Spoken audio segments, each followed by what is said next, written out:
How fortunate. It would seem that my foresight is better than my actual sight. I have the fast-acting pain relievers on hand. That certainly is convenient. They say they should take effect in 10 minutes.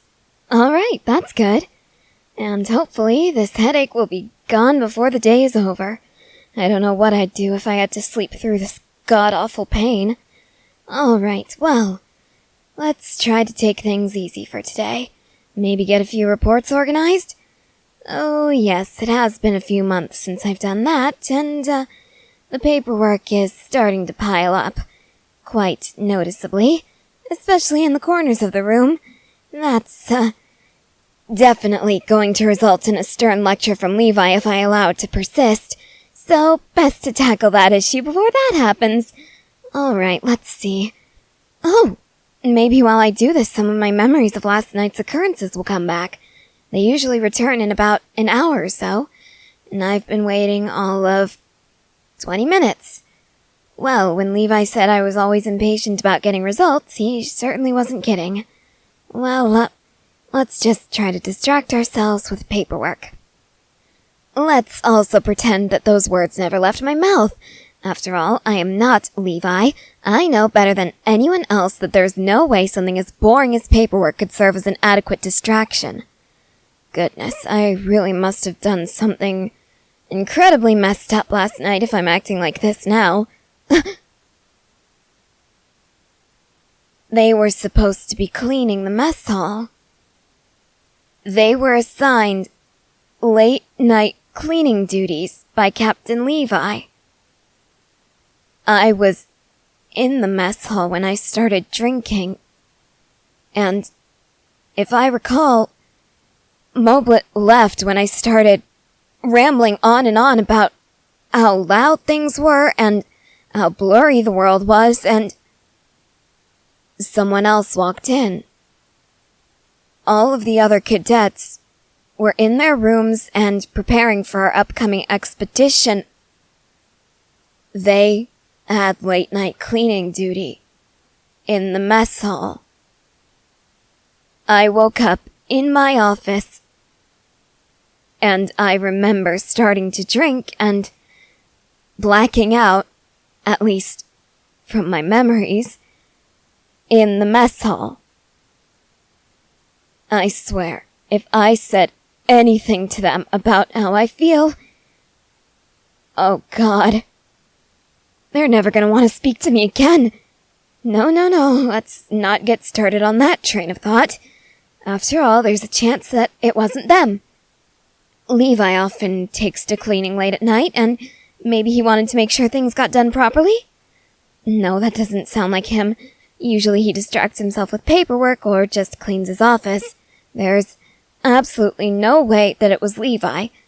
Maybe Erwin or anyone else? It couldn't have been them. No, it couldn't have been them. I refuse to believe it. Come on, Hanji, think. Whose voice did you hear? Whose face did you see? Oh my God. It was them. It was them.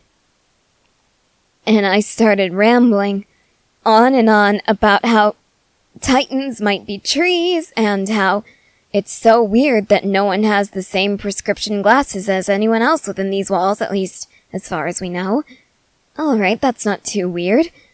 Then I started talking about how, since all of the cells that originally made up a human being have died by the time they're an adult, their old self is technically dead and they're a completely different person.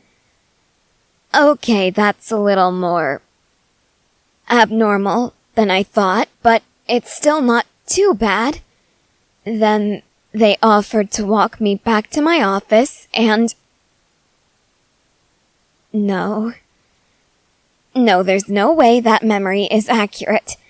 I did not tell them how I feel about them and then kiss them before they left me.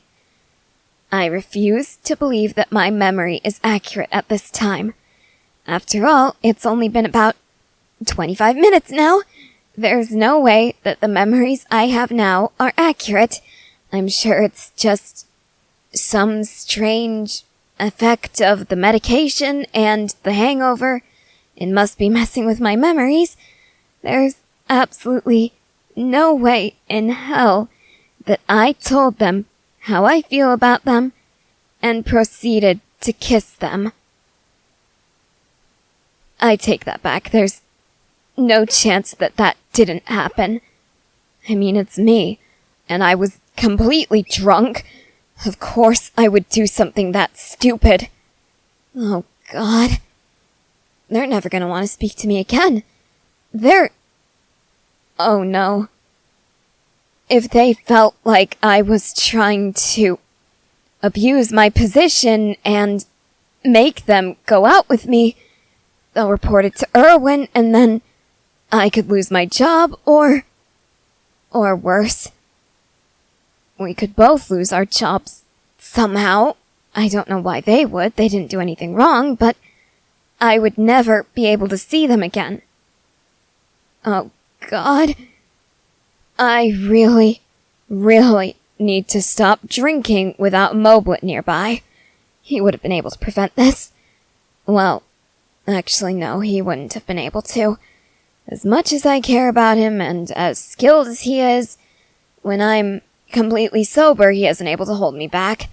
There's no way he would have been able to stop me from blathering on like an idiot and exposing myself and how I feel. Great. Just great. Who is it? Oh, God. What do you need? You wanted to talk. Cadet, I'm very busy at the moment. I'm going through reports for Erwin. Do you think that it could wait? It won't take very long? All right, if you say so. Just try to keep your voice down, would you? I'm afraid I'm fighting a nasty hangover, and the medication that I took hasn't kicked in yet. Thank you, Cadet. Have a seat if you'd like. There's plenty of space. Or at least, there will be soon. Sorry about the mess. I am working on it. So, what did you need to talk to me about? Last night? Did you encounter any issues while attempting to clean? Well, if that's the case, you need to speak with Levi about that. You don't want to tattle on me? Why do you say that, Cadet? I see. The issue that you encountered was me. And I take it I made it difficult for you to complete your duties? My apologies.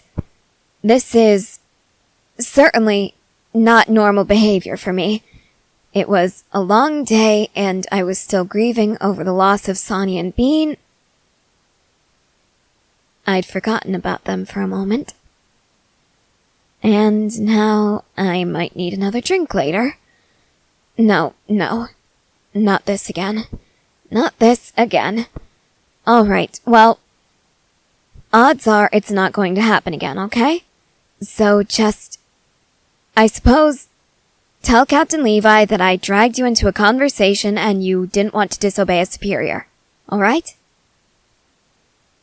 There's more? You said this wasn't going to take very long, Cadet.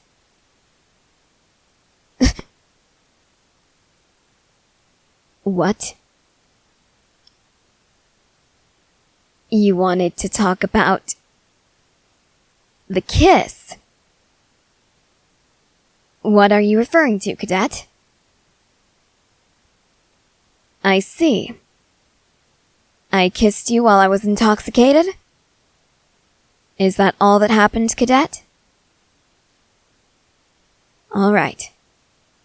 My sincere apologies for acting in such a manner. It was completely inappropriate, and it won't happen again, I assure you. I also said something to you. What did I say? Great. Great, you do remember that. Well, once again, that was completely inappropriate and unprofessional, and it won't happen again. As long as you don't allow it to interfere with us working together, I will try my best to do the same, alright? Oh? You want it to interfere with how we work together. And by that, I take it you mean you're going to file a report with Erwin? No. Alright then, I take it you're going to attempt to use it as blackmail against me? No. Well, at least one of us knows how to act professionally. Then, how exactly do you want it to...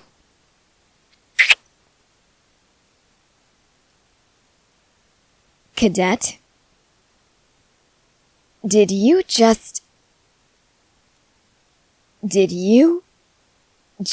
kiss your squad leader? No, Cadet. I'm not worried about your age. I have access to your file, and I know that you're an adult just as I am. What I'm worried about is whether or not you felt like you needed to do that. Cadet, were you perhaps under the impression that if you didn't act like you liked me in return, I would punish you somehow? You weren't? Then am I to believe that you return the feelings that I have for you? I see. And would it be safe to assume that you were a little worried when I didn't kiss you back? Well, Cadet, the information you've revealed today is certainly very useful, and it makes me forget all about my headache. Come closer, would you? There's an empty seat right here. I just freed it up. Yes, Cadet, I'm sure. Do you think you can help me with these reports today?